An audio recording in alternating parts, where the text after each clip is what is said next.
pembahasan tentang 4 kebenaran Arya, ya kita telah tadi sampai pada apa itu duka penderitaan. Yang kedua adalah duka samudayang Arya Sajang. Kebenaran Arya, kebenaran mulia tentang penyebab kemunculan duka penderitaan.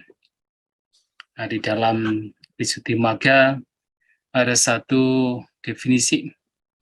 Kenapa disebut sebagai samudayang? Dari samudayang itu berasal dari awalan sang, akar kata u, kemudian ada akhiran aya. Yang mana sang itu mengacu kepada together atau secara bersama-sama. Sedangkan u itu sendiri yaitu muncul. Nah, kemudian ada yaitu aya. Nah, oleh Visuddhimagga didefinisikan atau diartikan sebagai karana. Karana artinya penyebab.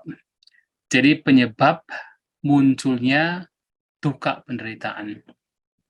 Yang penyebab munculnya duka ini sebenarnya tidak hanya satu.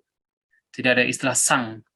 Yang mana ketika kondisi-kondisi ini berkumpul, maka disitulah duka penderitaan muncul.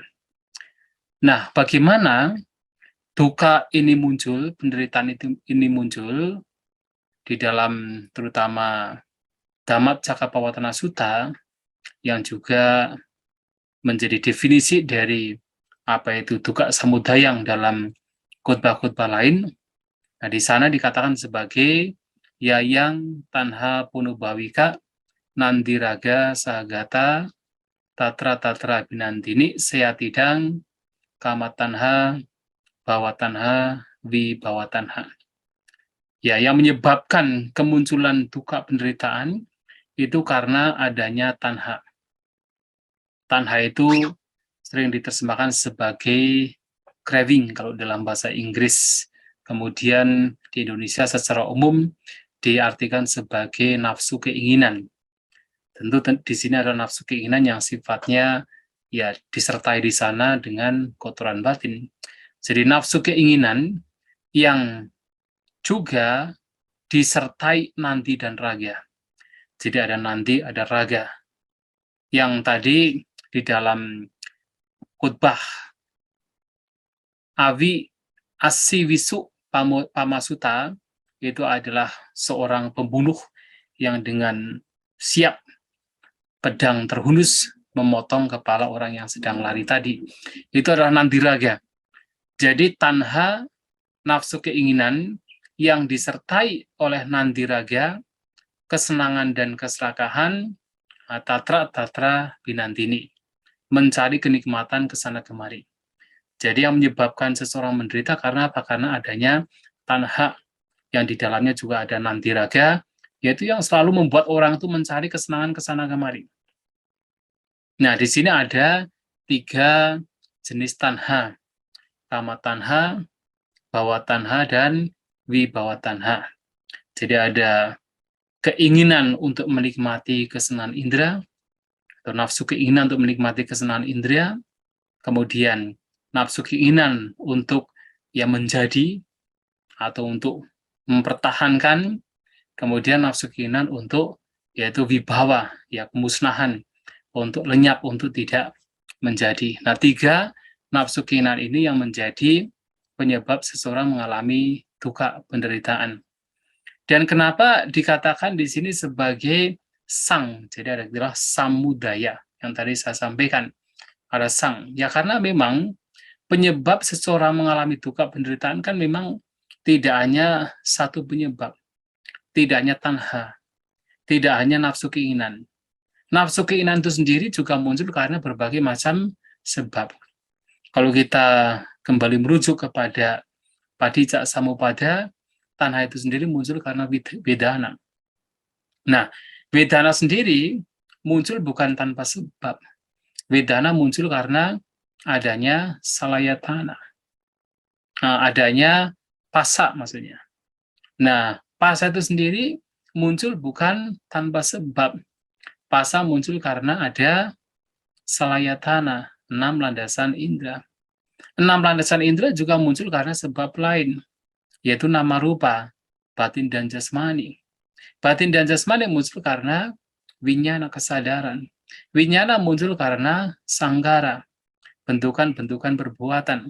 Dan sangkara muncul karena awija. Awija adalah ketidaktahuan, tidak mengetahui tentang 4 kebenaran Arya, tidak mengetahui tentang padicca samuppada, tidak mengetahui bahwa 5 gugusan sifatnya kekal, sifatnya tidak kekal, dukkha, penderitaan, dan juga tanpa diri. Nah, karena ketidaktahuan ini maka muncul sanggara. Nah, ketidaktahuan ini juga muncul bukan tanpa sebab. Jadi kalau biasanya kan dalam padicca samuppada diawali dari awija, tanpa dimulai dari awija itu sebabnya apa. Nah, dalam Samadhi Sutta itu disebutkan ternyata awija itu muncul karena kilesa. Ya, karena kotoran batin, maka muncul ketidaktahuan. Semakin kotoran batin tebal, maka semakin ketidaktahuan menjadi juga berkembang. Dan ternyata kilesa itu sendiri juga muncul bukan tanpa sebab. Kilesa muncul karena apa? Karena awija. Awija muncul karena kilesa, kilesa muncul karena awija. Nah, jadi di sini tanha yang menjadi penyebab dalam Dhammacakkappavattana Sutta dan khotbah-khotbah lain sebagai penyebab mengapa seseorang menderita, itu bukan satu-satunya penyebab. Ya, ketika berbagai macam kondisi itu berkumpul, maka memunculkan penderitaan. Maka disebut sebagai samudayang. Dan ini memang sesuai dengan katakan ya konsep Buddhis bahwasanya tidak ada yang disebut sebagai penyebab tunggal. Segala sesuatu muncul karena banyak sebab. Bahkan sesuatu yang sekecil apapun itu muncul karena ada banyak sebab. Apalagi yang besar. Kita misalnya ya mengambil 1 gelas air, 1 gelas kopi. Nah, itu kita mengatakan, oh ini ada gelas kopi. 1 gelas secangkir kopi misalnya. Itu kan muncul karena banyak sebab. Ada cangkirnya, ada kopinya, ada airnya, ada gulanya, ada si pembuatnya, dan seterusnya.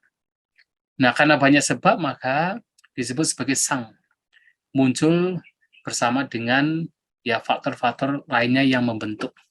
Nah, jadi di sini dikatakan sebagai penyebab kemunculan dukkha. Jadi tidak hanya satu-satunya penyebab. Nah, ada 3 yang menyebabkan seseorang mengalami dukkha, penderitaan, yaitu tadi adalah kama tanha, bhawa tanha, dan vibhava tanha. Itu adalah kita bisa mengatakan sebagai proximate cause, jadi penyebab terdekat. Jadi kalau kita bicara tentang ya penderitaan, maka penyebab terdekatnya adalah tanha atau sebagai proximate cause, atau kalau dalam bahasa Pali ada istilah padadhana. Itu adalah penyebab terdekat. Itu adalah yaitu tanha itu sendiri. Tapi karena tanha juga muncul dari berbagai macam faktor, maka tidak bisa dikatakan sebagai satu-satunya penyebab. Ada faktor-faktor lain yang juga membawa kepada kemunculan dari dukkha. Nah, yang pertama adalah kama tanha. Nah, kama tanha ini yaitu nafsu keinginan yang berkenaan dengan seseorang ingin menikmati kesenangan indera.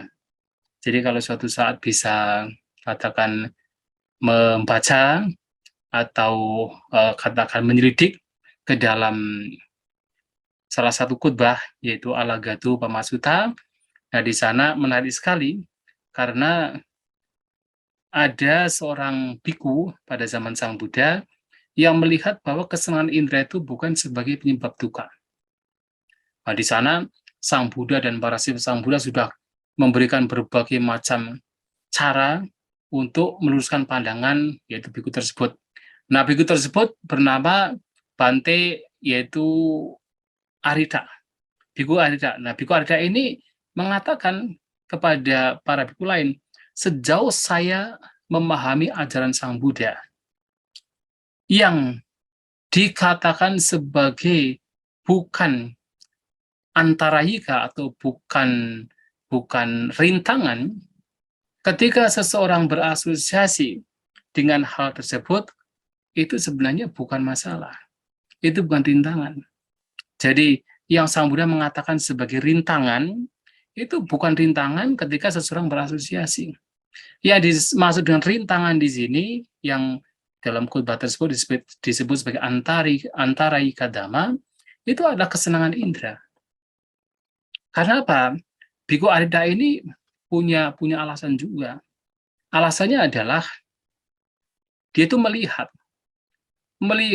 ada orang-orang rumah tangga yang dia sudah mencapai Sotapanna, Sakadagami, Anagami, tetapi mereka juga masih menikmati kesenangan indera. Orang mencapai Sotapanna, Sakadagami masih bisa menikah. Orang mencapai Anagami masih bisa mengumpulkan kekayaan. Nah, melihat bahwa orang ini telah mencapai kesucian, sementara masih menikmati kesenangan indera, maka dia berkesimpulan bahwa kesenangan indera itu bukan sebagai rintangan, bukan sebagai antarayika. Itulah kenapa Sang Buddha kemudian memberikan yaitu satu nasihat, yaitu nasihat perumpamaan Alagada, perumpamaan ular berbisa. Nah, artinya seperti seseorang yang mencari ular, mendapatkan ular berbisa, dia menangkap dengan memegang ekor ataupun badan ular tersebut. Ular akan berbalik mematuk dirinya. Nah, seperti itu, ada orang-orang yang belajar dhamma, apakah itu belajar sutta, belajar geya, belajar udana, belajar jataka, belajar poin-poin dhamma jalan Sang Buddha, tetapi dia tidak menyelidik menggunakan kebijaksanaan. Nah, karena tidak melidik menggunakan kebijaksanaan, dia juga tidak mendapatkan inspirasi. Dia tidak tergugah. Dan dia menggunakan pemahaman yang dia pahami sebagai benar untuk apa? Berdebat. Untuk merendahkan yang lain, mengalahkan yang lain dalam perdebatan. Seperti Arida. Dia mempelajari Dhamma, bahwasanya melihat katanya ini antara ika, katanya ini adalah rintangan. Tapi ini buktinya, Sotapanna, Sakadagami, Anagami, rumah tangga masih menikmati kesenangan indera. Bahkan dia melihat ada para biku yang konon katanya sudah arahanta, tapi juga masih makan makanan yang luxury, makanan-makanan yang mewah. Bagaimana dikatakan bahwa kesenangan indera itu menjadi rintangan? Nah, itu kenapa dia tidak memahami secara benar. Nah, kesenangan indera ini oleh Sang Buddha dikatakan sebagai antarayika. Mengapa? Karena kesenangan indera ini hanya memberikan sedikit kepuasan. Sementara yaitu penderitaan dan juga kekecewaan yang muncul itu lebih besar. Bahkan bahaya yang muncul dari kesenangan indera itu jauh lebih besar lagi. Maka beliau mengatakan, apa sada bikawi kama, bahu duko, bahu payasa, adinawu bawa biyo. Bahwa kesenangan indera itu memiliki sedikit kepuasan. Sementara penderitaan dan juga keputusasaan yang muncul itu lebih besar. Dan lebih besar lagi adalah bahaya yang muncul dari kesenangan indera. Bahayanya apa? Ya banyak sekali hanya demi kesenangan indera melakukan berbagai macam kejahatan, melakukan berbagai macam tindakan yang tidak bermanfaat. Dia menderita di sini, menderita bahkan setelah kematian. Jadi seperti ya katakan Dewadatta misalnya sebagai contoh. Dia sebenarnya pada waktu sebagai seorang biku yang baik, dia baik sekali. Sangat baik, mempraktikkan dhamma dengan baik, kemudian bahkan sampai mencapai pencapaian jana, mencapai kekuatan supranatural, ya abinya, sampai dikatakan Bhante Sariputta saja sampai memujinya, tetapi dia kemudian, ya karena kesenangan indera, karena dia menginginkan popularitas, menginginkan pujian, menginginkan kata perolehan, ya laba sakara tiloka, ya jadi ada pujian, ada perolehan, menginginkan popularitas, maka dia melakukan hal-hal yang buruk. Sampai ingin membunuh Sang Buddha. Sampai dia mengompori Raja Ajatasattu untuk membunuh ayahandanya, ya Raja Bibisara, yang adalah seorang Sotapana. Ia mengakibatkan dia menderita di sini, dan menderita bahkan setelah kematian. Itulah bahayanya. Orang banyak melakukan kejahatan, melakukan berbagai macam pelanggaran kemoralan, itu disebabkan karena ingin mendapatkan kesenangan indera. Nah, itulah kemudian Sang Buddha memberikan berbagai macam perumpamaan. Bagaimana kesenangan indera itu adalah penderitaan. Jadi seperti diumpamakan salah satunya, kalau ada seekor anjing. Nah, anjing ini karena kelaparan, karena kehausan, kemudian mendatangi tempat penjagalan sapi. Nah, duduk di depan rumah, di tempat penjagalan sapi. Nah, sesampainya di sana, kemudian mengharapkan kalau si tukang penjagal itu memberikan ya daging supaya dia bisa melepaskan dahaga dan juga laparnya. Nah, penjaga atau penjagal itu datang kemudian melemparkan tulang yang itu dilumuri dengan darah. Ya pikirnya si anjing itu ya dengan itu bisa melepaskan dahaga dan juga laparnya. Tetapi ya tidak bisa. Nah seperti itu, kesenangan indera itu demikian. Seakan-akan bisa memberikan kepuasan, tetapi pada akhirnya tidak pernah merasa puas. Karena sebanyak apapun yang seseorang memperoleh kenikmatan indera, dia tidak akan pernah merasa terpuaskan. Ini juga disampaikan oleh Bhante Radapala kepada seorang raja bernama Kurawya. Ketika ditanya, apa alasanmu? Masih muda, berambut hitam, berasal dari keluarga yang berpengaruh, punya kekayaan yang melimpah, tetapi kok meninggalkan semua itu dan menjadi seorang biku. Nah, salah satu alasan dari Radapala adalah Unuloko Atitu Tanhadasu. Disebabkan karena Sang Buddha menyampaikan, mengingatkan kepada kita, Unuloko. Loko adalah loka dunia. Dunia adalah kita manusia. Pengalaman. Kita manusia ini selalu merasa kurang, unu atau una. Selalu merasa kurang. Atito, tidak puas. Jadi seberapa banyaknya kesenangan indera, kenikmatan yang diperoleh, manusia itu selalu merasa kurang, selalu merasa tidak puas. Seperti itu tadi, seekor anjing yang menjilati darah yang berlumuran di tulang, dan dia tidak akan pernah puas dengan itu, tidak pernah merasa yaitu bisa menghilangkan rasa laparnya. Dan pada akhirnya adalah tanhadaso.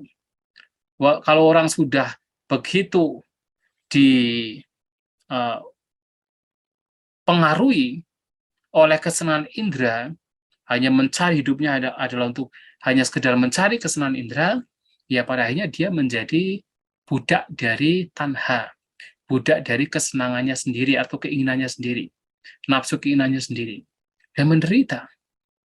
Nah, itu adalah perumpamaan yang diberikan oleh Sang Buddha. Dan perumpamaan lain adalah seperti seseorang yang bermimpi. Pada saat bermimpi malam hari tidur, bisa juga seseorang itu punya mimpi yang indah. Jadi melihat ada taman-taman yang indah, ada yaitu pepohonan, pokoknya indah-indah. Sepertinya itu nyata. Tapi setelah bangun tidur, baru dia sadar ternyata hanya sekedar mimpi.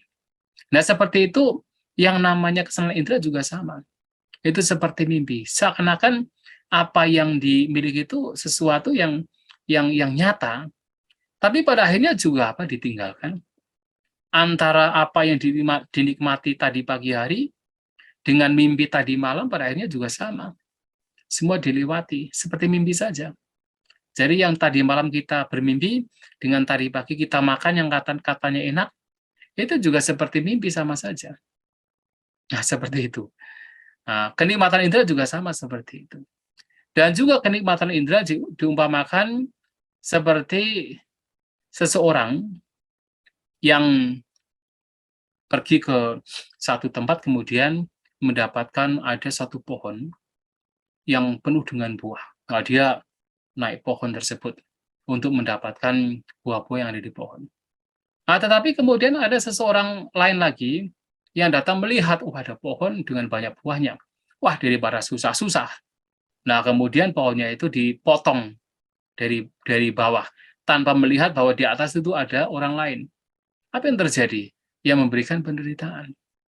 Nah, kesenangan indera juga demikian. Kadang-kadang kan orang kan berebut untuk mendapatkan kesenangan indera, berebut satu sama lain. Itu membawa kepada penderitaan.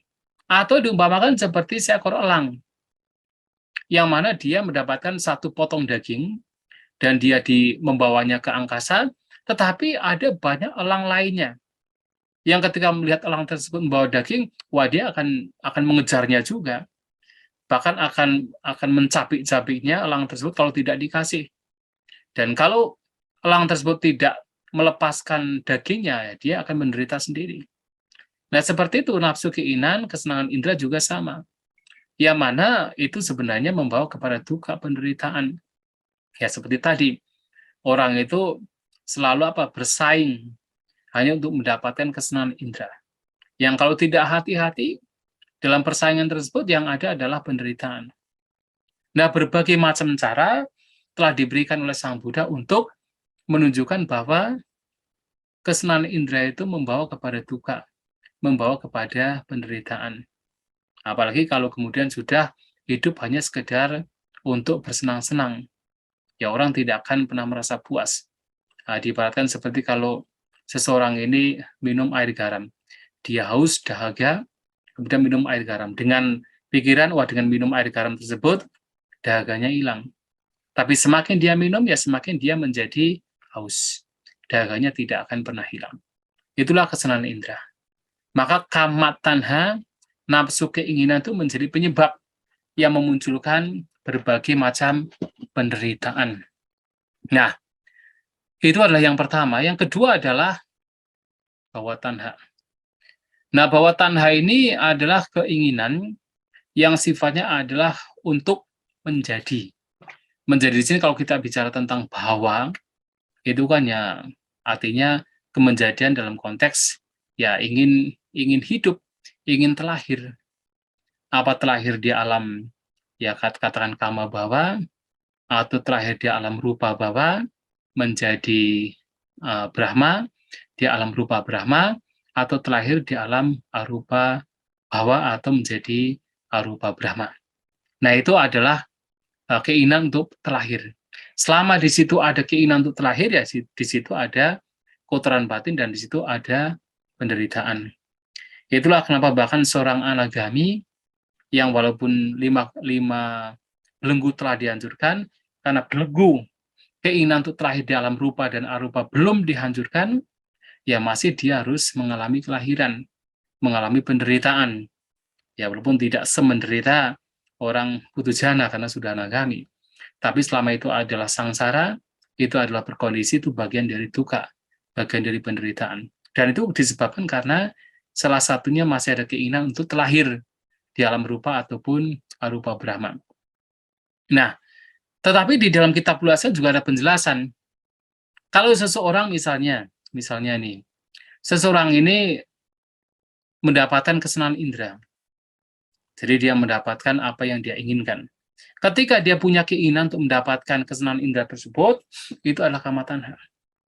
Tetapi begitu dia itu ingin mempertahankan apa yang telah didapatkan, kesenangan indera itu ingin dipertahankan agar terus berada dengan dirinya, itu disebut sebagai bhawa tanha.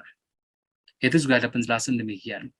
Ya sebagai contoh adalah seseorang ingin mendapatkan katakan motor yang mahal misalnya.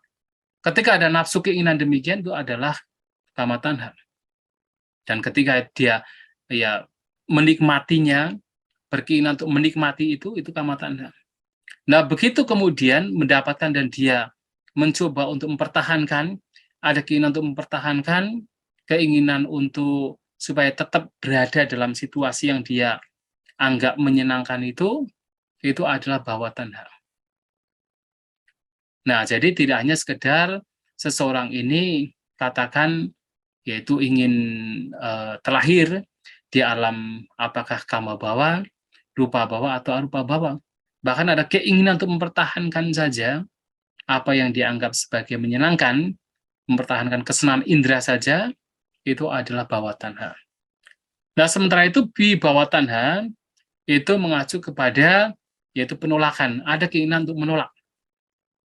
Jadi ingin itu bukan sekedar ingin untuk menggenggam, ingin untuk mendapatkan. Bahkan ingin untuk menolak pun juga keinginan. Ya, jadi kalau dalam konteks kesenangan indera tadi, kalau seseorang mendapatkan kesenangan, kemudian dia ingin mempertahankan, itu adalah ya bawa tanha. Tapi kemudian ketika seseorang mendapatkan hal-hal yang tidak menyenangkan berkenaan dengan kesenangan indera, artinya melihat objek yang tidak menyenangkan, mendengar suara yang tidak menyenangkan, membau bauan yang tidak menyenangkan, merasakan rasa makan yang tidak menyenangkan, kemudian di sana timbul keinginan untuk menolak, keinginan untuk lari.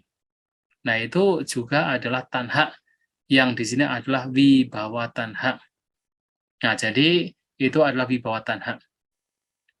Nah, tetapi ada juga penjelasan lain yang kemarin juga telah ditanyakan dan juga diungkapkan oleh Awuso Olaraguno, yang mana berkenaan dengan terutama adalah bawa tanha itu mengacu kepada sasata didi.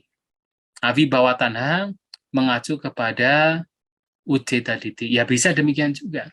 Karena di dalamnya memang bisa ketika seseorang ini punya keinginan untuk mempertahankan, itu kan juga bagian dari sasata.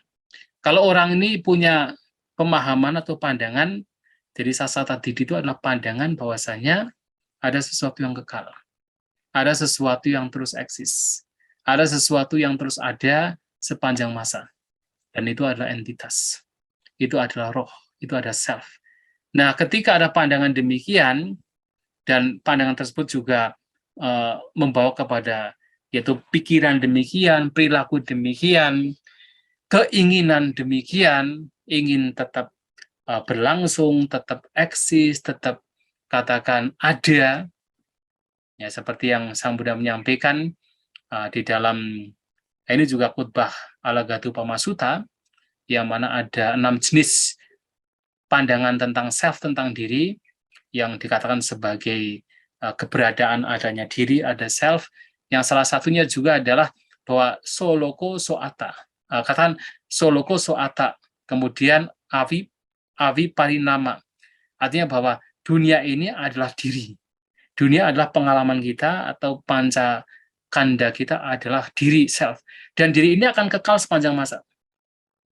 Nah, ini pandangan seperti ini kan membawa kepada semacam pikiran, perilaku, tindakan untuk bagaimana bisa mempertahankan. Ada semacam kecenderungan bahwa ada sesuatu yang bertahan. Dan itu bisa menimbulkan sebuah keinginan. Keinginan untuk tetap eksis, tetap ada, tetap bertahan. Ya, maka itu disebut sebagai bagian dari bawa tanha.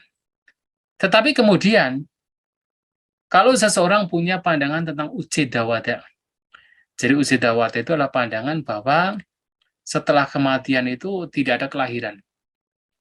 Ya, ini sebenarnya ada pandangan bahwa yang namanya jiwa atau roh itu sama dengan jasmani. Jadi, dua hal yang tidak bisa dipisahkan. Diibaratkan seperti kalau seseorang ini makan daun sirih, dicampur dengan kapur, kemudian dengan ingredient lainnya, bumbu lainnya, kemudian nanti akan muncul merah, warna merah. Nah, orang-orang yang punya pandangan ujedadidi ini beranggapan bahwa daun sirih dan juga ingredient lainnya itu adalah jasmani. Warna merah yang muncul karena daun sirih dan sebagainya itu adalah jiwa. Artinya, jiwa, roh ini muncul karena adanya jasmani. Nah, karena itu muncul dari jasmani, maka begitu jasmani itu lenyap, hancur, mengalami kematian, maka jiwa juga mengalami kematian, hancur. Nah, karena jiwa itu juga hancur, menurut orang-orang ini, maka tidak akan ada keberlanjutan setelah kematian. Ketidakadaan keberlanjutan artinya tidak ada kelahiran di masa mendatang.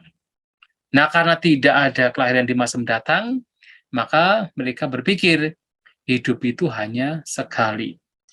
Karena hidup itu hanya sekali, maka mereka berpikir yang harus dilakukan tidak lain adalah bersenang-senang.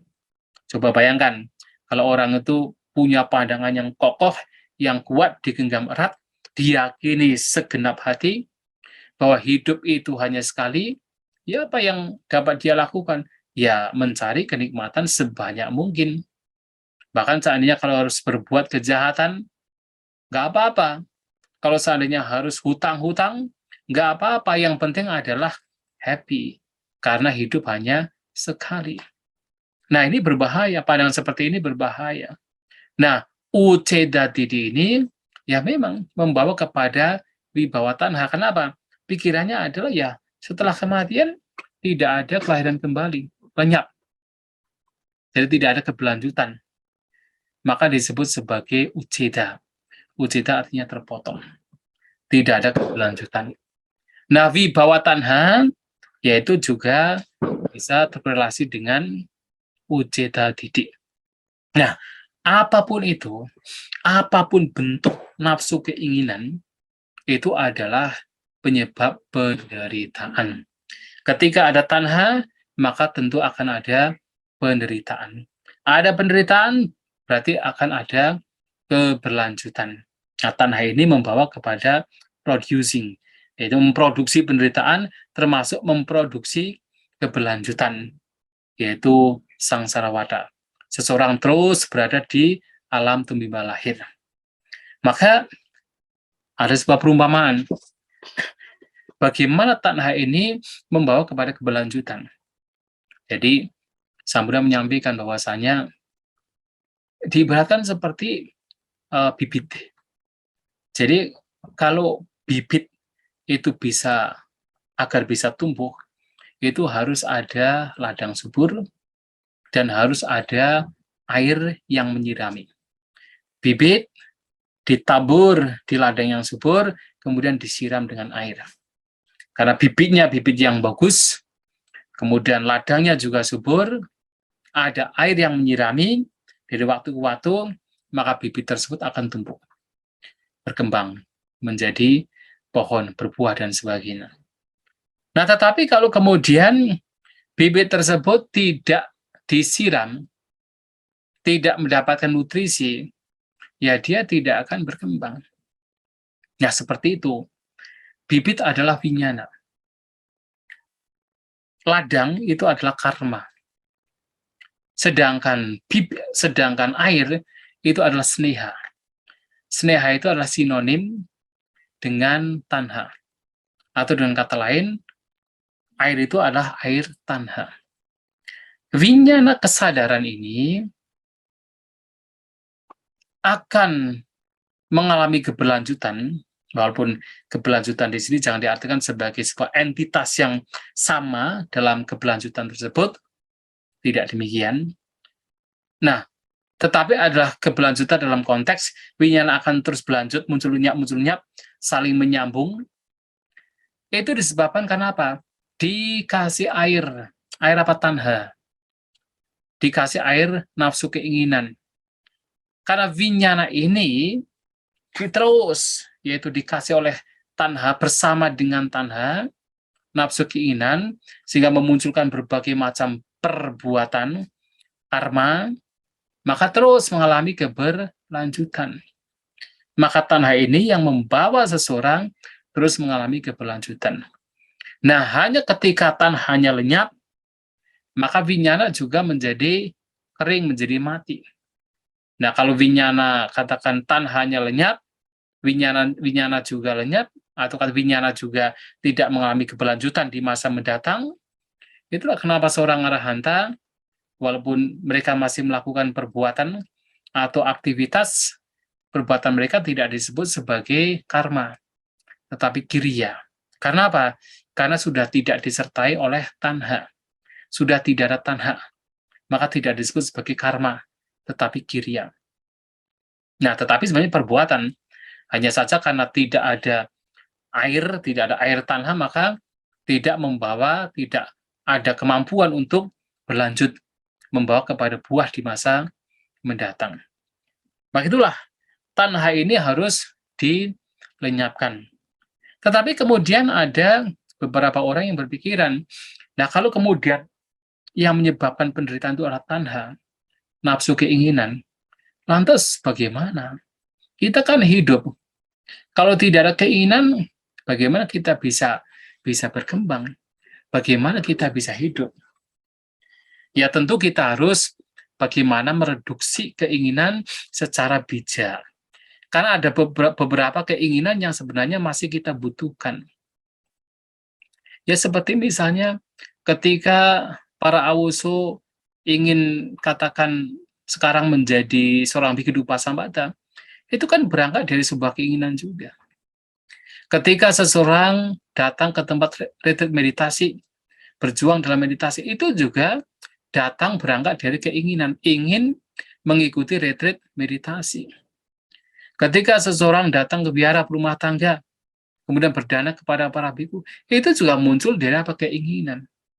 Ingin, bahkan sudah direncanakan, pokoknya besok saya ingin pergi ke wihara, di tengah jalan saya akan katakan membeli sesuatu, nanti saya akan mempersembahkan kepada para bhikkhu yang ada di sana. Semua itu adalah keinginan. Nah, kalau kemudian semua keinginan yang seperti itu juga dihancurkan, ya bagaimana seseorang bisa hidup? Ya memang tidak akan bisa hidup, tidak akan bisa survive. Makanya dalam hal ini, nafsu keinginan di sini pun juga harus dipilah-pilah. Makanya di dalam kitab ulasan pun, ya kata canda, yang itu juga sinonim dengan tanha. Canda itu bisa mengacu pada yang baik dan juga yang buruk, dan yang buruk mengacu pada tanha. Nah, di sana Sang Buddha, bukan Sang Buddha, kitab ulasan, itu menyebutkan bahwa ada 3 jenis tanha, 3 jenis canda. Canda itu desire, atau semacam kegairahan, keinginan. Nah, yaitu ada kama canda, ada katukangyata canda, ada dhamma canda. Dhamma canda itu ya tadi keinginan berkenaan dengan nafsu, keinginan tentang kenikmatan indrawi, keinginan untuk menikmati kesenangan indrawi. Itu adalah kama canda. Dan ini yang memang berbahaya. Ini memang yang membawa kepada duka, yang harus dideteksi, diantisipasi dengan baik, sehingga tidak membawa kepada penderitaan berkelanjutan. Itu adalah kama canda. Yang tadi kama tanha. Nah, kemudian ada juga namanya katu kangyata canda. Katu kangyata canda itu adalah keinginan yang di sana ada semacam, katakan kangyata itu semacam tremble, gemetar untuk melakukan sesuatu. Sebenarnya keinginan yang demikian itu wajar, karena apa? Seperti seseorang ingin makan, ingin mandi, ingin minum, ingin beristirahat, itu wajar. Bahkan Sang Buddha pun juga punya keinginan demikian. Ingin berpindah bata, ingin membabarkan dhamma, ingin makan, ingin minum. Nah, keinginan demikian yang wajar demikian, itu namanya katu kangyata canda. Dan itu bukan hal yang katakan salah, itu semua orang memiliki. Hanya nanti yang menjadi bahaya adalah, yaitu kalau sudah punya keinginan tertentu, kemudian melekatinya, menyenanginya, kemudian menggenggamnya atau membencinya, itu yang memang nanti berbahaya. Tapi hanya kalau sekedar melihat itu sebagai sebuah kebutuhan semata, mandi, makan, minum, beristirahat, itu adalah kebutuhan semata, bukan untuk dilekati, yaitu bukan sebagai hal yang buruk. Keinginan demikian memang masih harus ada. Dan apalagi adalah dhamma canda, keinginan yang berkenaan dengan dhamma, hal-hal yang baik, hal-hal yang bermanfaat, seperti tadi, ingin diupasampada, ingin praktik sila, ingin praktik berdana, ingin bermeditasi, itu adalah dhamma canda. Dan semua itu harus dimunculkan. Nah, seperti tadi juga dalam perumpamaan rakit, ya seseorang mengetahui bahwa di sini itu banyak bahaya, Ya dia harus apa? Harus punya keinginan juga, keinginan untuk terbebaskan dari bahaya. Nah, dengan apa? Dengan membuat rakit. Bahkan ketika belum membuat rakit pun juga keinginan harus muncul juga. Saya harus membuat rakit, ada keinginan demikian. Nah, dia membuat rakit. Dan ketika kemudian membawa rakit ke pantai, ke sungainya, ada keinginan juga. Ketika kemudian akan menyeberang, ada keinginan juga. Nah, jadi keinginan itu masih muncul. Hanya saja kalau sudah sampai di pantai seberang, keinginan yang awal itu sudah tidak ada. Maka Sang Buddha memberikan sebuah perumpamaan, analogi, ketika ditanya oleh seorang pedagang. Bante, saya dengar kalau Nibbana itu kan bebas dari segala keinginan. Tapi kenapa ketika seseorang katakan ingin mencapai Nibbana masih harus ada keinginan? Itu pertanyaan dari seorang pedagang. Nah, Sang Buddha memberikan sebuah, yaitu berumpama analogi, Anda seorang pedagang, Anda orang dari Saketa ingin berdagang ke kota Sawati. Ketika Anda mau pergi ke kota Sawati, ada tidak keinginan, saya akan pergi ke kota Sawati? Ya tentu ada, Bante. Ada keinginan untuk pergi ke kota Sawati. Lantas setelah sampai di kota Sawati, ada tidak keinginan untuk pergi ke kota Sawati? Ya sudah tidak ada. Wong sudah sampai di Sawati. Nah, demikian pula ternyata sama. Sebelum seseorang mencapai Nibbana, ya keinginan demikian harus muncul. Seseorang harus punya keinginan untuk Upasampada, untuk praktik Dhamma Vinaya dengan serius, untuk praktik meditasi dengan intensif. Itu semua adalah keinginan, dan itu harus muncul. Nah, keinginan-keinginan yang demikian ini disebut sebagai Dhammacandra. Bahkan Sang Buddha pernah menyampaikan, orang terkadang dapat menghancurkan mana. Mana di sini adalah pembandingan, di dalamnya juga ada kesombongan. Itu dengan mana? Dengan kesombongan. Pernah disampaikan demikian, ada sutanya. Cuma saya sutanya sedikit, ya sudah lupa namanya apa, tapi ada pernyataan demikian. Kesombongan atau kata mana dihancurkan dengan mana. Loh bagaimana? Mana dihancurkan dengan mana? Padahal mana di sini kan sebenarnya buruk. Tapi kok dihancurkan dengan mana? Nah, seperti begini, Sang Buddha pernah mendeklarasikan bahwa si A telah mencapai kesucian, arhat. Kemudian teman dari si A ini berpikir, wah, dia saja bisa kok, masa saya tidak bisa? Apalagi kan melihat keseharian dari si A ini kan, bagaimana kesehariannya, dulu perilakunya bagaimana, mungkin sebelum mencapai kesucian juga senang guyon bareng, kadang melakukan hal-hal yang sebenarnya tidak sesuai, barangkali bisa demikian. Tapi kemudian setelah menjadi biku, praktek dhamma dengan intensif, ya ternyata mencapai kesucian arahanta. Sang Buddha mendeklarasikan, oh dia mencapai kesucian arahanta. Maka orang demikian, temannya yang melihat dalam keseharian dia, berpikir, wah dia saja bisa kok, masa saya tidak bisa? Nah, dari pikiran demikian, kemudian dia pun juga mempraktikkan dhamma dengan intensif, dengan serius. Dan ternyata sama mencapai, seperti yang dicari oleh si A. Artinya, di awal sekali, bahkan membandingkan demikian, walaupun itu adalah bagian dari kotoran batin, itu juga perlu juga, karena apa? Sifatnya membangun. Sifatnya nanti mengarahkan kepada hal yang baik. Tetapi tentu tidak hanya sekedar berhenti kepada, oh dia saja bisa, masa saya tidak bisa, kemudian selesai, tidak. Dari situ memunculkan sebuah ketergugahan, motivasi, tekad untuk juga bisa melakukan, mempraktikkan dhamma dengan intensif. Nah, itu bagaimana sesuatu yang tadinya seakan-akan adalah hal yang tidak baik nanti bisa menjadi motivasi bagi untuk memunculkan hal yang baik. Mana? Yang itu kan di dalamnya juga ada tanha. Karena apa? Ketika muncul itu, oh dia saja bisa, masa saya tidak bisa, kan muncul keinginan juga.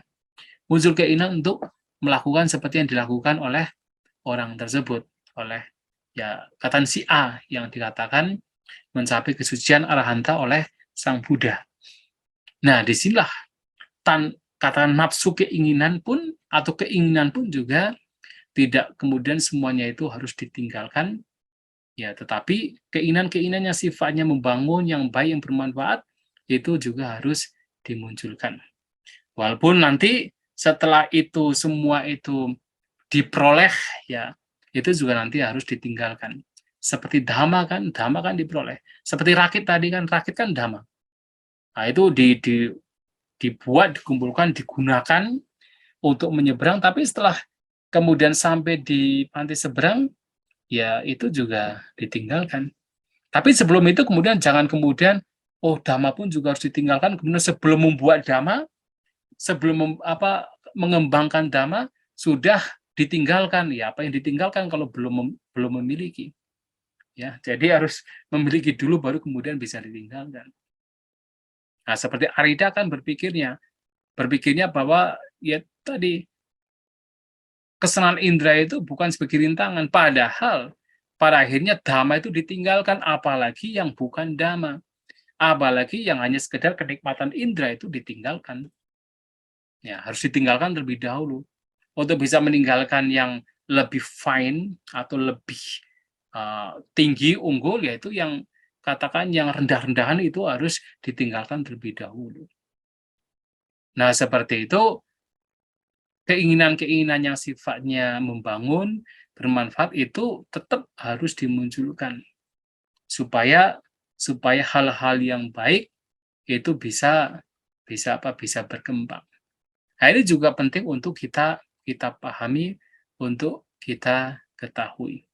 Ya, barangkali sampai di sini mungkin ada pertanyaan, dipersilakan.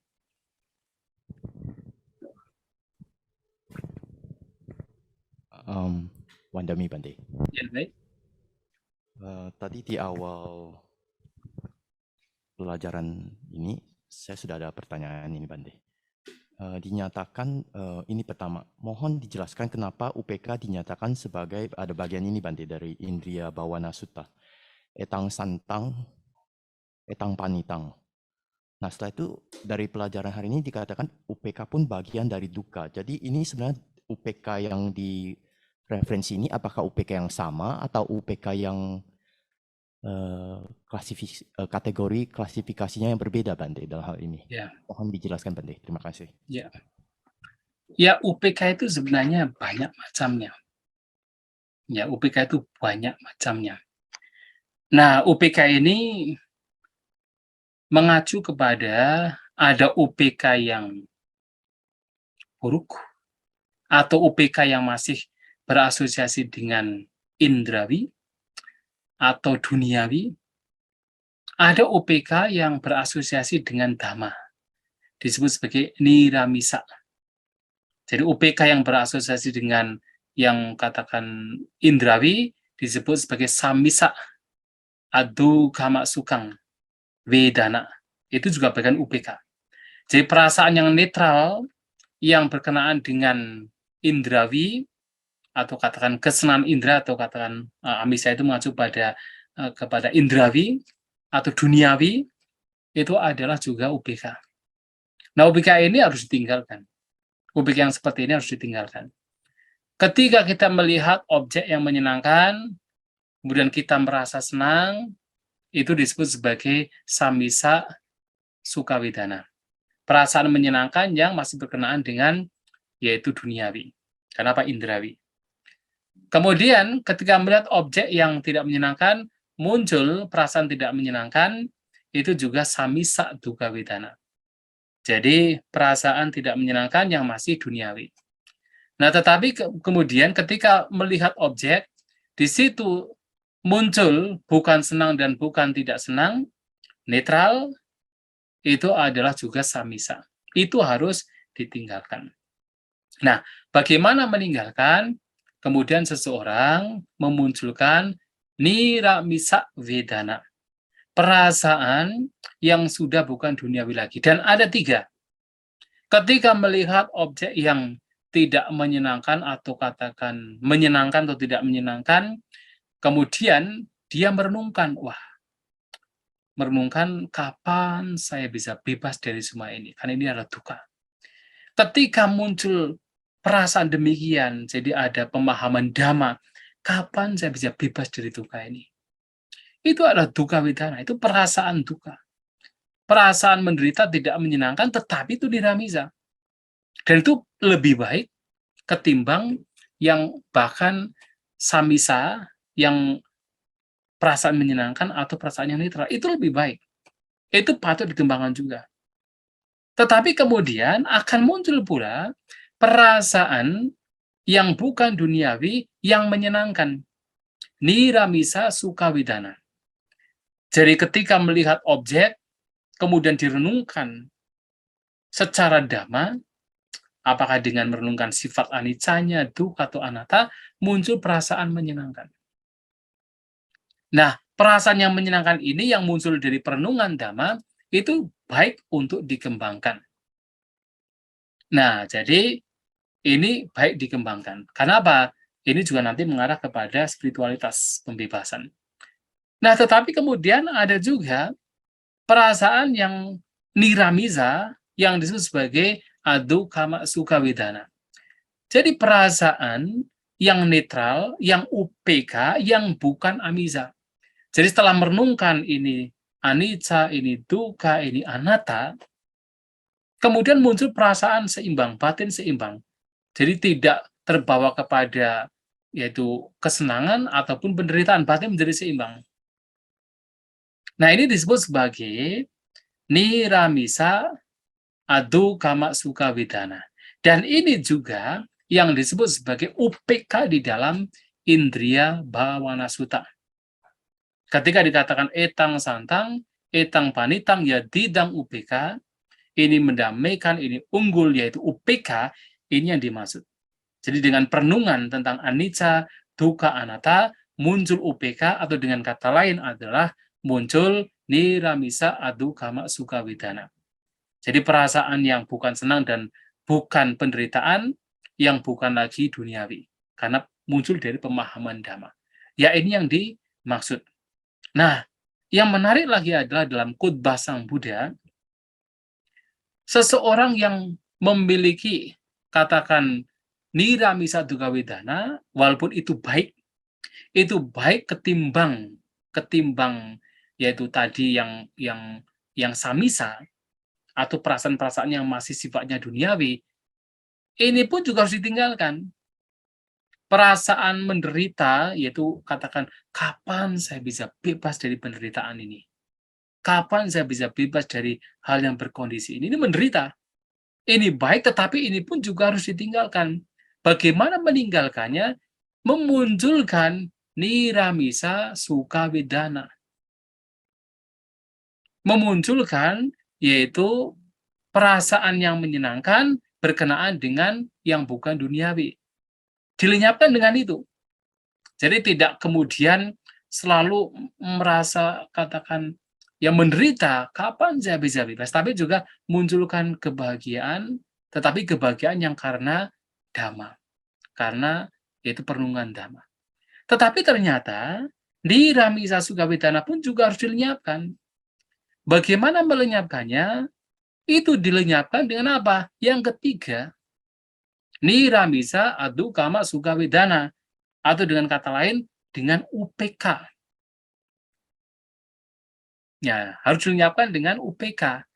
Jadi UPK di sini yang adalah niramisa itu lebih tinggi dari sekedar niramisa sukawidana. Itu lebih tinggi, karena di sini sifatnya mendamaikan, batin menjadi seimbang. Nah, seimbang yang muncul karena perenungan dhamma. Jadi kalau dalam Indriya Bhavana Sutta kan, yaitu sangkatang, olarikang, padicca samupanang. Merenungkan bahwa apapun pikiran yang muncul, atau pikiran senang, tidak senang, ataupun netral, dilihat sebagai sangkata yang berkondisi, sebagai sesuatu yang sebenarnya kasar olarika, sebagai sesuatu yang sifatnya muncul karena berbagai macam sebab. Atau dengan kata lainnya, ini adalah anicca, dukkha, dan anatta. Maka muncullah apa? Muncullah UPK yang adalah mendamaikan, yang adalah unggul. Nah, UPK di sini yang sama dengan niramisa adu kama suka wedana. Jadi niramisa atau kata wedana perasaan yang bukan duniawi berkenaan dengan perasaan yang netral. Itu adalah UPK. Tetapi ingat, ternyata UPK di sini juga harus hilang. Harus ditinggalkan juga. Ditinggalkan kenapa? Dengan pencapaian nibbana. Karena ketika nibbana itu dicapai, ya segala bentuk perasaan juga lenyap. Menjadi dikatakan siti buta, atau menjadi tenang. Makanya kan pernah ada sebuah pertanyaan yang disampaikan seorang biku kepada Bhante Sariputta. Bagaimana seseorang dikatakan mendapatkan kebahagiaan yang tertinggi, paramangsukang, yaitu nibbana. Bagaimana nibbana dikatakan sebagai paramangsukang kalau segala jenis perasaan itu lenyap? Ya memang segala jenis perasaan termasuk yang tadi niramisa adu kama suka wedana, yang UPK tadi itu harus lenyap. Nah, Bhante Sariputta mengatakan justru karena tidak ada perasaan, maka itu disebut sebagai kebahagiaan tertinggi. Karena selama ada perasaannya, sebenarnya itu masih sifatnya berkondisi. Walaupun itu baik. Niramisa duka witana itu baik. Tapi harus lenyap juga. Dengan apa? Niramisa suka wedana. Niramisa suka wedana itu baik. Tapi itu pun juga harus lenyap. Lenyap dengan apa? Dengan niramisa adu kama suka wedana, UPK. Nah, itu lebih baik, lebih mendamaikan etang santang, etang panitang. Tetapi itu pun juga suatu saat nanti juga harus ditinggalkan. Ya, pencapaian nibbana meninggalkan semua itu, meninggalkan segala bentuk vedana. Nah, itu yang menjadi penjelasan dari apa yang ditanyakan. Ya, semoga bisa dipahami. Baik, Bante. Terima kasih, Bante. Wandami, Bante. Ya, silakan. Terkait tadi Bante ada ngomong berbicara tentang pengalaman nyata Bante bahwa melihat itu cacing dan semut. Kebetulan pengalaman itu pun saya alami ketika di perjalanan Borobudur. Saya melihat kucing dengan cicak. Jadi istilahnya kayak kucingnya menyerang cicaknya. Timbul rasa ingin membantu, namun ada juga istilahnya keraguan-raguan kalau saya bantu ini istilahnya kayak memotong rantai kehidupan salah satu makhluk. Satunya hidup, mungkin salah satunya kelaparan. Itu Bante. Nah, jadi di situ timbul seperti rasa batinnya dari misalnya dari ingin menolong dengan ada cinta kasih, keraguan-raguan, lalu karena dua hal itu terjadi, jadi saya menjadi misalnya UPK lah, jadi melihat dengan kenyataan apa adanya seperti itu. Nah, dari sisi Buddhis, apa yang seharusnya dilakukan sebagai biku tuh gimana Bante ketika hal tersebut terjadi? Terima kasih Bante. Kalau saya sendiri sih ya, kalau memang melihat demikian dan di depan mata saya akan membantunya untuk lepas. Karena merasa tidak tega gitu kan kalau melihat sendiri misalnya itu masih bisa dipertahankan, masih bisa pasti hidup gitu ya. Dengan kita membantunya itu akan dibantu. Nah, tetapi kalau sudah pasti mati gitu, ya seperti yang waktu saya di hutan itu melihat itu yang cacing begitu besar itu memang sudah ya memang sudah mau mati gitu. Dan saya tidak membantu juga, hanya kasihan juga kok bisa demikian ya sebagai makhluk. Tapi kalau biasanya kalau sesuatu yang di situ misalnya masih bisa dipertahankan untuk bisa hidup, kalau melihat ya seperti itu ya, kalau saya sendiri sih biasanya merasa tidak tega ya saya tidak berpikir nanti ini kucing ini nanti bagaimana makannya gitu kan, tidak berpikir demikian ya. Ya mudah-mudahan sih bisa makan ada makanan lain dari manusia. Tetapi kalau memang di situ masih bisa ditolong gitu agar tidak dimakan ya baik juga untuk bisa menolongnya sebenarnya. Itu menurut saya. Karena begini juga kalau kita melihat dari apa yang disabdakan Sang Buddha kan, seseorang kan tidak hanya sekedar menghindari pembunuhan. Ya kan, tidak hanya sekedar menghindari pembunuhan, tapi selain dia menghindari pembunuhan, dia pun juga harus bagaimana membantu yang lain, menolong yang lain.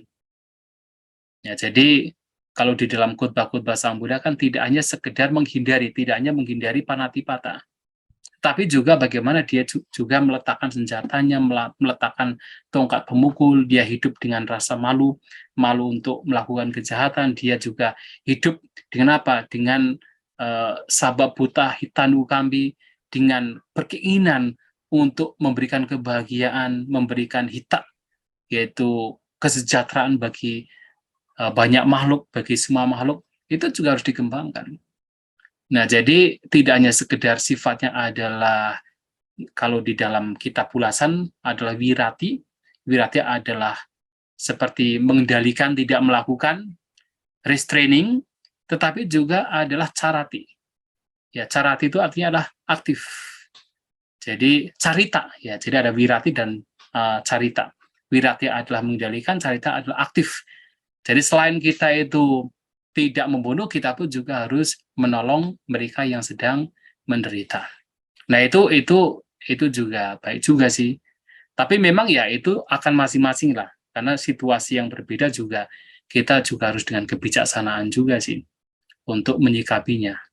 Ya tidak kemudian karena kita punya compassion, punya kasih sayang misalnya gitu ya, kemudian ada di sana ada orang yang sedang melakukan misalnya penjagalan gitu rame-rame begitu kan, kita kemudian datang ke sana memberikan nasihat kepada mereka. Ya kalau mereka tidak marah, kalau mereka marah kita yang rugi juga, kita yang juga dijagal. Nah, jadi seperti itu juga kita dengan kondisi yang berbeda kita bisa menggunakan cara yang berbeda, tidak harus yaitu seperti tadi harus menolong kalau memang waktunya juga tidak tepat, yaitu masing-masing sebenarnya sih. Tapi kalau waktunya memang kondisinya memungkinkan untuk kita bisa menolong, ya baik juga untuk bisa menolong sebenarnya. Ya. Baik, Mas Dan, terima kasih. Gitu ya.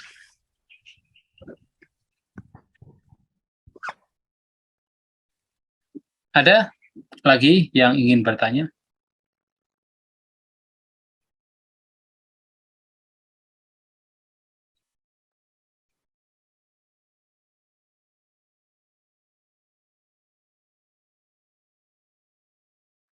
Tidak ada?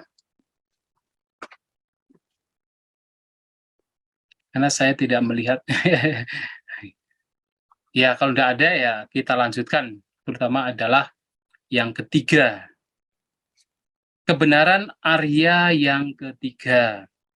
Yang tidak lain adalah dukkha nirodha Arya Satsang.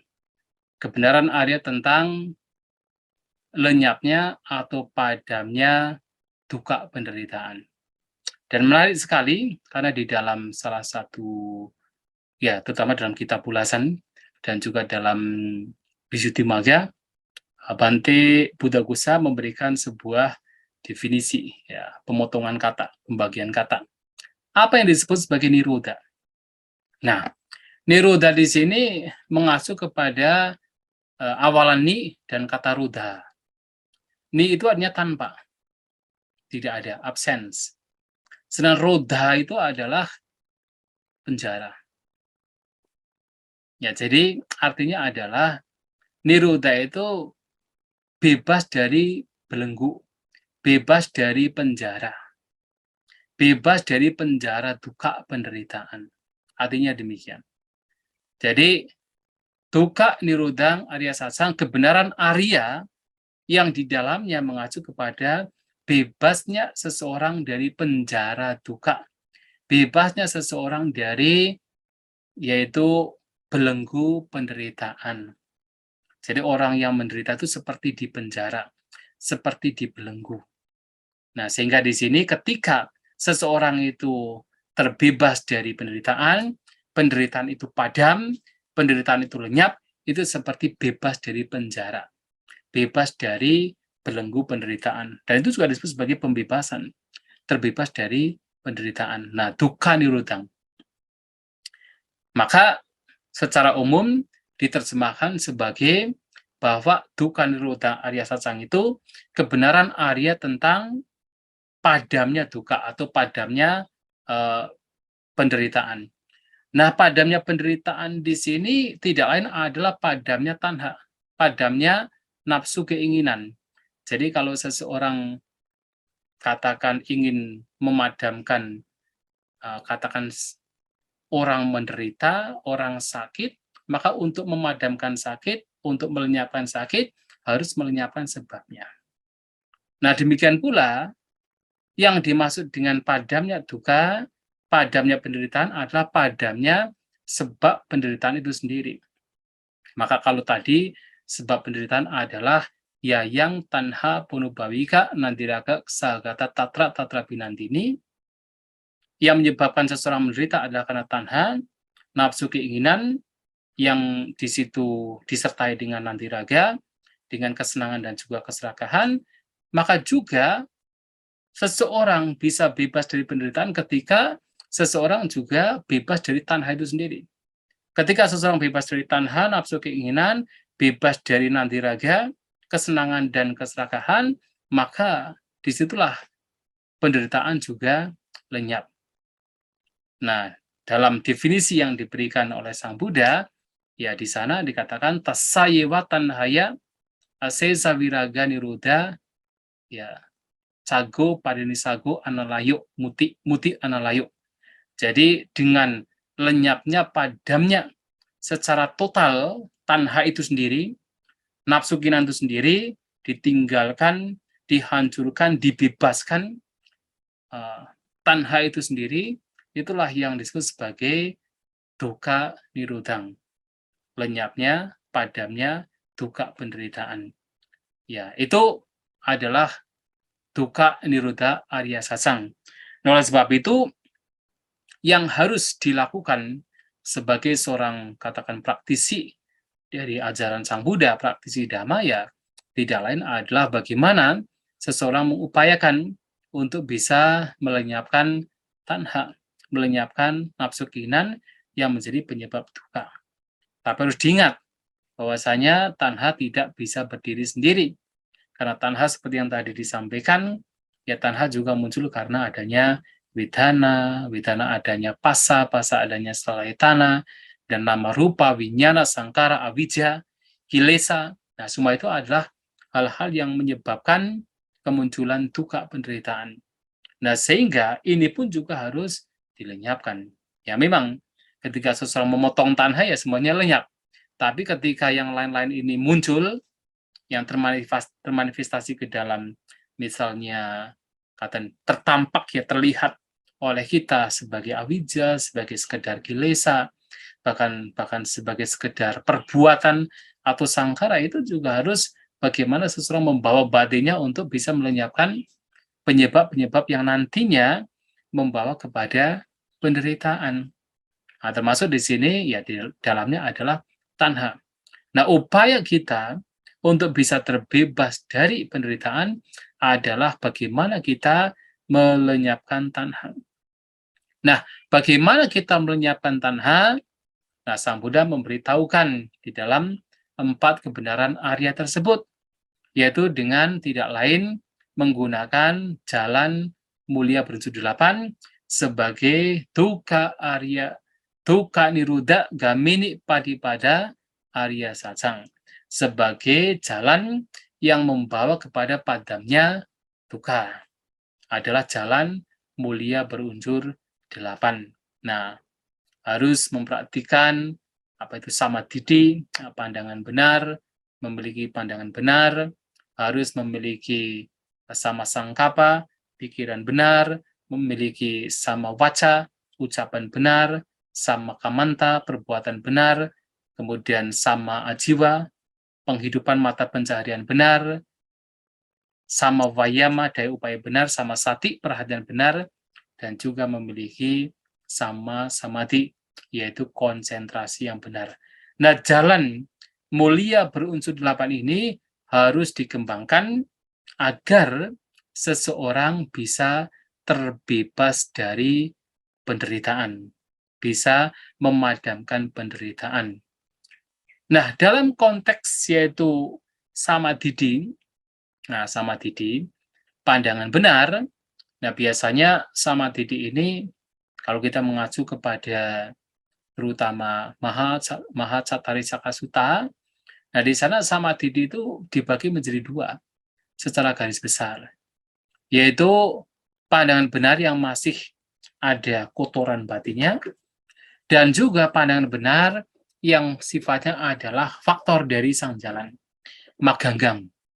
Kalau pandangan benar yang masih ada kotoran batinnya itu, pandangan-pandangan benar yang di situ masih, ya kita bisa mengatakan masih ada kecenderungan ada self. Salah satunya adalah pandangan benar berkenaan dengan karma, hukum karma. Kalau kita percaya dengan hukum karma, kita yakin dengan hukum karma, itu baik. Itu bagian dari pandangan benar. Tetapi pandangan benar yang ini masih disertai asawa. Masih disebut sebagai sasawa. Masih ada asawanya, masih ada kotoran batinnya. Kenapa bisa demikian? Karena ya kalau kita bicara karma kan sebenarnya kita bicara makhluk. Jadi semacam seakan-akan ada sesosok makhluk yang melakukan perbuatan, mendapatkan buah perbuatan. Ada makhluk yang mengalami berbagai macam kelahiran. Nah, jadi masih ada anggapan kecenderungan bahwa ada makhluk. Ada makhluk yang berbuat, ada makhluk yang mengalami buah perbuatan. Itu masih baik. Masih baik. Karena apa? Karena di situ orang ketika percaya, yakin bahwa ada hukum karma, ada buah karma, seseorang juga hidupnya akan lebih terkendali. Nah, berbeda kalau seseorang punya pandangan kalau tidak ada hukum karma, tidak ada buah karma. Ya, pokoknya hidup ini muncul secara spontanitas misalnya, atau pada zaman Sang Buddha sebagai adijak samubana, yang muncul secara spontan, munculnya itu tanpa sebab dan kondisi. Ya, karena tidak ada sebab dan kondisi, ya maka di situ ya muncul dan akhirnya nanti juga lenyap. Lenyap ya setelah kematian seperti tadi Ucidawada. Ya tidak ada orang kemudian tidak percaya dengan hukum karma. Kalau yang nanti setelah kematian itu pasti lenyap, ya nanti tidak ada kepercayaan terhadap hukum karma. Kalau tidak percaya dengan hukum karma, ya orang demikian akan melakukan perbuatan yang terpenting adalah dirinya merasa bahagia. Yang lainnya mau menderita itu bukan urusannya. Yang penting bahagia. Dia tidak kemudian merasa ada bahaya di dalam kejahatan. Dia melihat bahwa kejahatan itu bukan sesuatu yang berbahaya. Bahkan dia pun melihat bahwa di dalam kebaikan tidak ada manfaat. Karena yakin, percaya tidak ada hukum karma. Maka percaya, yakin, punya pandangan ada hukum karma, itu masih sangat baik. Tetapi walaupun di situ masih ada asawa. Oleh sebab itu, ya selain pandangan benar berkenaan dengan hukum karma, harus di-upgrade. Jadi harus punya pandangan benar yang lain yang adalah faktor dari sang jalan. Ya, artinya di sini adalah pandangan benar yang nantinya membawa kepada penderitaan, yang merupakan jalan yang membawa kepada pembebasan. Yang tidak lain adalah ya memiliki pandangan berkenaan dengan 4 kebenaran Arya. Jadi punya pandangan secara benar bahwa ini adalah yang disebut sebagai dukkha, penderitaan. Punya pandangan bahwa tanha, nafsu keinginan itu adalah sebab penderitaan, yang memunculkan penderitaan. Punya pandangan bahwa ketika lenyap tanha lenyap, maka penderitaan juga lenyap. Punya pandangan bahwasanya jalan mulia berunsur 8 adalah jalan yang membawa kepada lenyapnya penderitaan.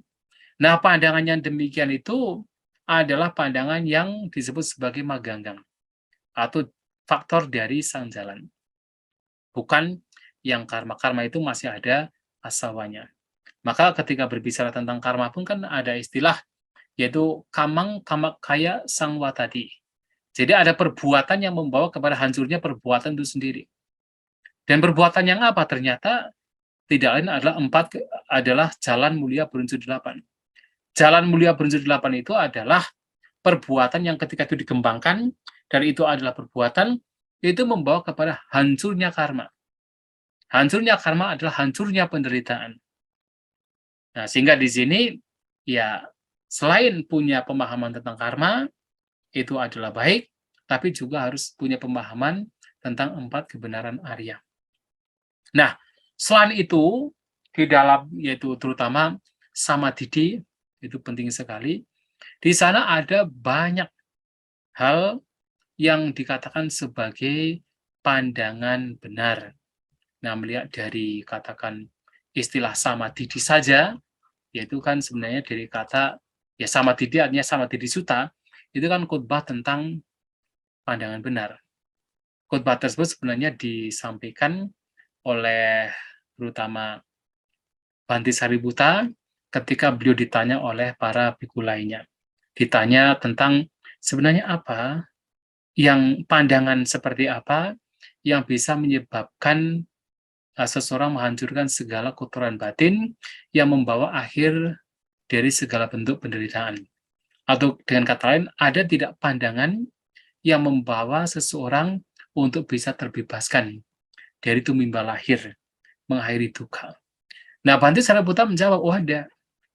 Nah, yang pertama, ya beliau mengatakan, ketika seseorang punya pandangan bahwa loba, dosa, moha, keserakahan, kebencian, dan juga ketidaktahuan adalah akar dari segala bentuk hal yang bermanfaat, yang tidak bermanfaat maksudnya, dan juga punya pandangan tentang aloba, dosa, amoha, bukan keserakahan, bukan kebencian, bukan ketidaktahuan, sebagai akar dari semua hal yang baik, semua hal yang bermanfaat, dan ia pun juga tahu apa itu loba dosa moha, apa itu aloba dosa amoha, yang berkenaan dengan berbagai macam perbuatan. Nah, itu disebut sebagai pandangan yang benar, yang membawa seseorang pada lenyapnya segala bentuk kotoran batin, pada lenyapnya segala bentuk penderitaan. Ini saja juga bisa dikatakan sebagai maganggang atau samadhi yang merupakan faktor dari sang jalan. Coba kalau kita perhatikan, kalau kita betul-betul memahami ini saja, loba dosa moha, keserakahan, kebencian, dan juga ketidaktahuan sebagai sumber dari segala bentuk hal yang buruk, sebagai sumber dari segala bentuk hal yang tidak bermanfaat, kan sebenarnya ini mengarah kepada tindakan-tindakan dalam ucapan kita, perbuatan kita, pikiran kita, untuk bagaimana mengupayakan apapun yang di situ merupakan ucapan, tindakan, pikiran yang dipengaruhi oleh loba dosa moha, itu dilenyapkan. Upayanya adalah melenyapkan apapun bentuk-bentuk pikiran yang itu adalah muncul dari loba, dosa, dan moha. Dan juga mengupayakan dengan pandangan yang benar demikian, mengetahui bahwa aloba, dosa, dan amoha adalah induk akar dari segala hal yang bermanfaat, maka mengupayakan bagaimana aloba, dosa, dan amoha ini bisa berkembang dalam batinnya. Dan sehingga kalau ini betul-betul dilakukan, bukankah ini juga membawa kepada pembebasan, membawa kepada akhir duka, akhir dari segala bentuk penderitaan. Dan itu juga bagian dari pandangan benar. Ya, saya kira untuk hari ini cukup sekian saja, karena kebetulan saya juga ini sebentar lagi 5:30 akan dijemput. Ada tugas lain, sehingga saya pikir untuk hari ini cukup sekian, dan kita bisa melanjutkan di minggu depan, ya tanggal 1 Agustus, kita melanjutkan untuk membahas terutama di sini Jalan Mulia Berunsur 8. Ya, saya kira demikian dari saya. Terima kasih. Semoga kita semua maju dalam Dhamma. Sapisata Bhavantu Sukhitata. Semoga semua makhluk berbahagia. Aduh.